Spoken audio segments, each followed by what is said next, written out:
परमेश्वर के नाम की स्तुति हो। परमेश्वराच्या नावाला धन्यवाद देते।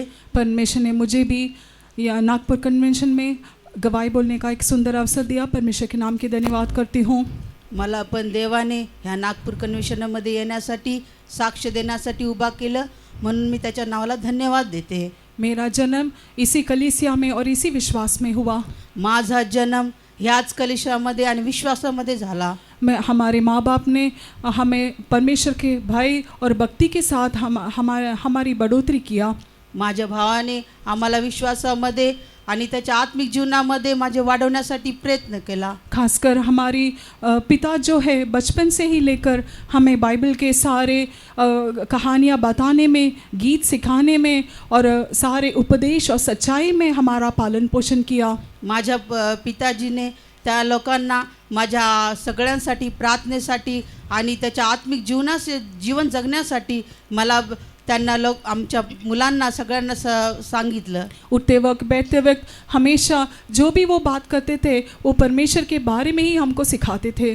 जो आम्ही उठून बसतो तरी पण देवाची वाणी ऐकण्यासाठी ते लोग आम्हाला सांगत होते। इस प्रकार के एक अनुभव में पले बढ़ने पर भी आम्ही त्या शिकण्यासाठी आम्हाला वाढवण्यासाठी चालवलं। मेरे अंदर उद्धार का एक सच्चा उद्धार नहीं था।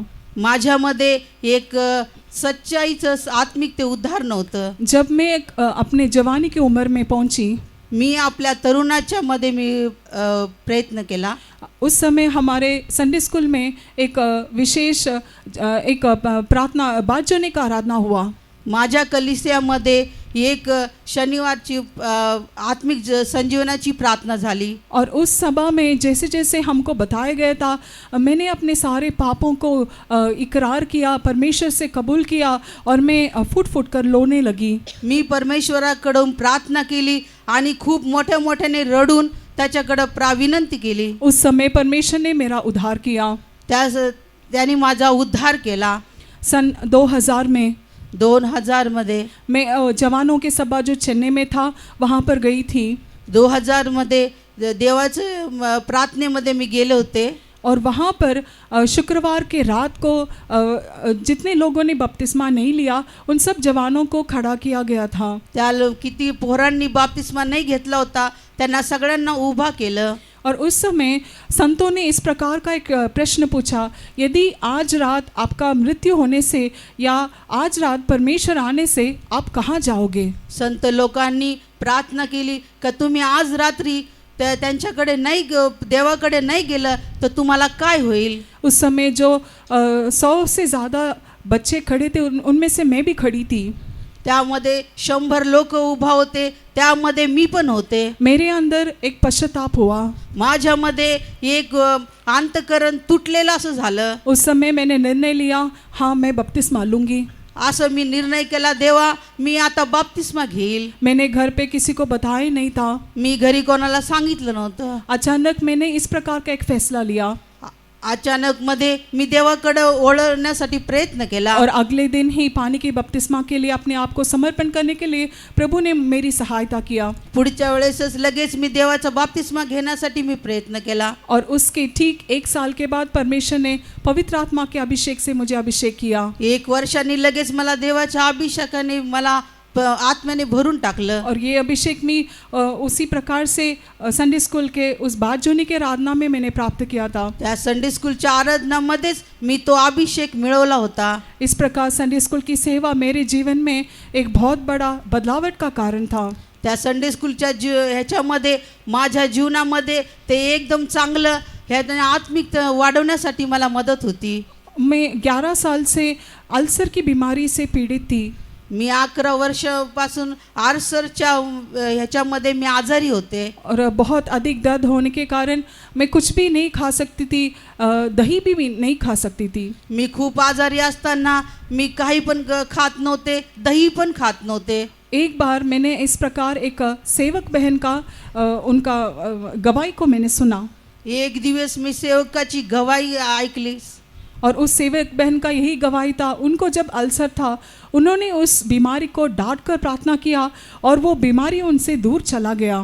मी त्या साक्षीमध्ये ऐकलं का एक गवाही त्या साक्षीमध्ये सांगितलं का मला पण आल्सर होता आणि तो पण एकदम गायब झाला. जब मैंने इस गवाही को सुना मेरे अंदर एक बहुत बड़ा विश्वास उत्पन्न हुआ. माझ्या त्या साक्ष्यामध्ये असं सांगितलं होतं, त्यामध्ये मला एकदम विश्वास झाला. मैंने सोचा यदि परमेश्वर उनको चंगा कर सकता है तो वही परमेश्वर मुझे भी चंगा कर सकता है. मला असं वाटलं, देवा त्यांनाच तू बरं केलंस तर मला पण एकदम बरं केलंस. मैंने भी प्रार्थना किया मी पण प्रार्थना केली. और उस दिन मैंने मेरे पेट में जो अल्सर था उसको डांट कर मैंने प्रार्थना किया था. मी बसून एकदम त्या देवाला एकदम ओरडून प्रार्थना केली होती.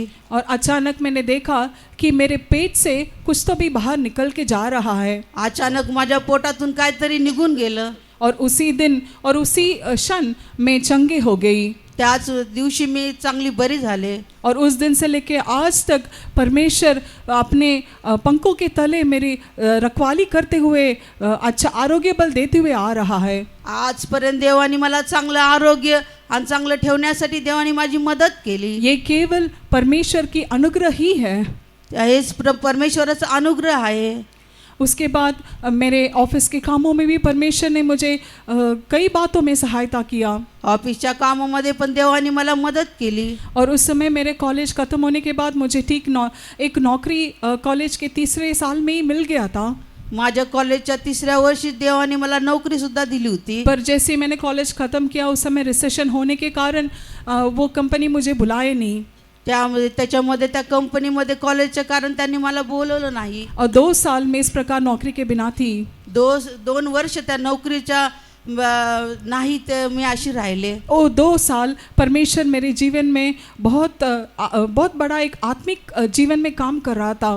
त्या नोकरीमध्ये 2 वर्ष मी गेले नाही तर माझ्या जीवनामध्ये देव माझ्यामध्ये काम करत होता. उस 2 वर्ष में मुझे अपने आप को जांच कर देखने के लिए परमेश्वर ने एक सुंदर अवसर मुझे दिया. मी आपल्याला स्वतःला बघण्यासाठी देवाने मला चांगला मौका दिला. परमेश्वर ने मुझे प्रकट करके दिया. जब मैं कॉलेज में थी, प्रभूने मला असं सांगितलं, मी कॉलेजमध्ये होते उस समय जब मुझे नौकरी मिल गया था, त्या दिवशी मला नोकरी मिळाली होती. मेरे मन में इस प्रकार से कहा था, माझ्या मनामध्ये मी असंच सांगितलं होतं, मुझे तो नौकरी अभी मिल गया है, मला आता नोकरी मिळाली आहे, मुझे विश्वास की जरूरत नहीं है. मला विश्वासाची जरूरत नाही. परमेश्वर ने इस घमंड को मुझे प्रकट करके दिया. प्रभूने माझ्या त्या गर्वाला तोडलं. और मैंने 2 साल फूट कर इस बात के लिए पश्चाताप किया. मी 2 वर्ष चांगलं रडून खूपच माझं अंतकरण तुटून गेलं. और 2 साल के बाद जिस कंपनी ने 2 साल मुझे नहीं बुलाया था वही कंपनी ने मुझे बुलाकर नौकरी दिया. ज्या कंपनीने मला 2 वर्ष बोलवलं नव्हतं त्या 2 वर्षामध्ये मला बोलवलं. मैं परमेश्वर के नाम की धन्यवाद करती हूँ. मी देवाच्या नावाला धन्यवाद देते. इतना ही नहीं, इतकंच नाही, कोरोना के समय में करोनाच्या दिवशी बहुत ही कठिन परिस्थिति था. खूपच कठीण माझ्या जीवनामध्ये होते.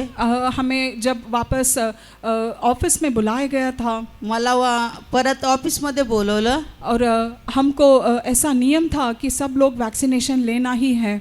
सगळ्यांना नियम होता, सगळेच इंजेक्शन घेतलं पाहिजे. और कंपनी में जैसे ही प्रवेश करते हैं वहीं पर हमको रोज पूछा जाता था यदि आपने लिया है नहीं लिया है. तर लगेच आम्हाला विचारत होते, तुम्ही इंजेक्शन घेतलं का नाही घेतलं. और उस समय मुझे बिल्कुल भी मन नहीं था, क्योंकि उसके पहले वो जवानों के सभा में चेन्नई के यूथ कैंप में जो गई थी वहाँ पर जो बताया गया था वो मेरे मन में गूंज रहा था. ज्या दिवशी मी त्या जवानाच्या मीटिंगमध्ये गेले होते ते माझ्या मनामध्ये असंच मी मनामध्ये ते सोचत होते. पर सच्चाई के लिए खड़े रहना बोलने से वो मेरे बल से नहीं हो सकता था. ते सत्यामध्ये उभा राहण्यासाठी माझ्या मनामध्ये होत नव्हतं. तब परमेश्वर ने मुझे एक वचन दिया. देवाने मला एक वचन दिलं, तुम्हारा पैर फंसने बिना मैं तुम्हें संभालूंगा. तुझा पाय फिसलण्याचं नाही तरी मी तुला सांभाळीन. मैं प्रतिदिन जब ऑफिस को जाती थी यही वचन बोल के स्तुति करते हुए जाती थी. मी ज्या दिवशी त्या ऑफिसमध्ये जाते होते त्या दिवशीच मी असं बोलत होते. और जैसे ही मुझे ऑफिस के अंदर प्रवेश करने का समय आता था, तसंच मला त्या ऑफिसमध्ये जाण्याची वेळ होत होती. वहाँ पे सिक्योरिटी कभी भी नहीं दिखता था. त्या दिवशी त्या पहारेकरी दिसत नव्हता. इस प्रकार 5 महीना जब भी मैं ऑफिस में जाती थी और निकलती थी, उस समय वहाँ पर मेरी पूछताछ करने के लिए कोई नहीं रहता था। ज्या वेळेस मी जात होते त्यावेळेस कुणी पण पहारेकरी नव्हते. परमेश्वर ने बहुत ही अद्भुत काम किया। परमेश्वराने मला खूपच अद्भुत काम केलं. पर एक दिन ऐसा हुआ, पण एक दिवस असं झाला, हमारा आईडी कार्ड बदलने का एक दिन आया माझं आयडी ते कार्ड बदलण्याचा दिवस आला. और उस दिन उन्होंने मुझे पूछा, त्या दिवशी मला विचारलं, क्या आपने वैक्सीनेशन लिया? काय तुम्ही इंजेक्शन घेतलं? मैं बहुत ही अधिक डर गई थी। मी खूप घाबरले होते. फिर भी मैंने मन ही मन प्रभु को बोला, तरी पण माझ्या मनामध्ये देवाला सांगितलं, मेरा नौकरी जाने पर भी, माझी नोकरी गेली तरी, मैं भूख से मरने पर भी, मी भुकी राहिले तरी, सच्चाई के लिए खड़े रहने के लिए प्रभु मेरी सहायता कर, मुझे अनुग्रह दे। सत्यामध्ये उभा राहण्यासाठी देवा मला तू कृपा दे. वहाँ पर मुझे हिम्मत नहीं था, पर परमेश्वर ने मुझे हिम्मत दिया। त्यावेळेस मला काही चांगली हिम्मत नव्हती, पण देवाने मला हिम्मत दिली. मैंने बताया मैंने नहीं लिया। तरी पण सांगितलं, मला दिलं नाही. 2-3 बार वो अचंभे के साथ पूछने लगे। 2-3 वेळेस मला ते चांगले आश्चर्याने विचारलं. बाद में उन्होंने बोला, ठीक है आप किसी को मत बताओ, हम यहाँ पर लिख देंगे कि आपने लिया है करके।